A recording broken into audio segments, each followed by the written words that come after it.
কি সুন্দর সবুজ আর সবুজ, ভূতের মতন লাগছে সারা রাত ধরে হেঁটে হেঁটে। এখন বাজে 5টা মতন, এখনো হাঁটছি। পা পুরো ব্যথা হয়ে গেছে।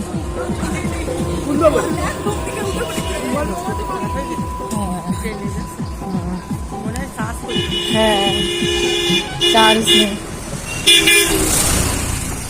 মেন রোড ধরে এখন হাঁটছি। জানি না কেমন লাগছে দেখতে, তো চলো যাই।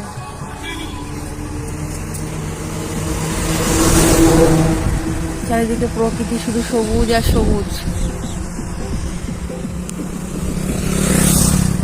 এখানে একটা বাড়ি বানিয়েছে, কিন্তু দেখো কচি কচি পাতা ছেড়েছে গাছটায়, কি ভালো লাগছে না?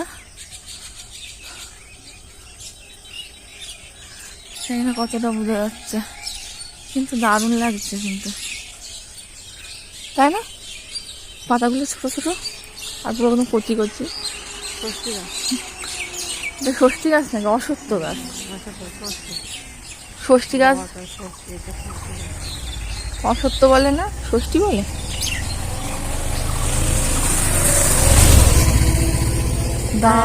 হাঁটাহাঁটি করার পরে তারপরে পৌঁছালাম আমরা বাজিতপুর জল নিয়ে।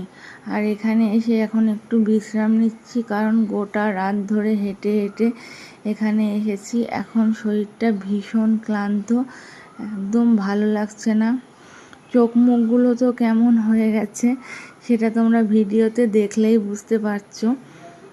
আর এতটা কষ্ট হচ্ছে সেটা বলার মতন না। তারপরে কখন শিব ঠাকুর আসবে আর সেটা জানি না। শিব ঠাকুর বলতে গেলে ভোলে বাবা, ভোলে বাবাকে কখন নিয়ে আসবে তার কোনো ঠিক নেই। অপেক্ষা করতে করতে সারা দিনটা এভাবে চলে গেছে।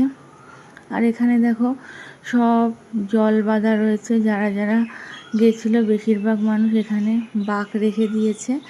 আর আমাদের পাড়ার ঘট কোথায় রয়েছে এখানে? কার কার আছে? সবার।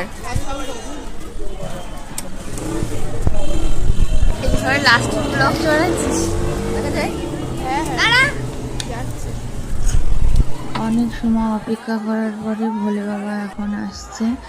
এখন 6টা মতন বাজে, আর দেখো এখন ভোলে বাবা আসছে। সেই সকাল থেকে অপেক্ষা করে আছি কখন ভোলে বাবা আসবে। আর এখন 6টা সাড়ে 6টা বাজে, এখন আসছে। আর যারা যারা এই আগলা গায়ে রয়েছে তারা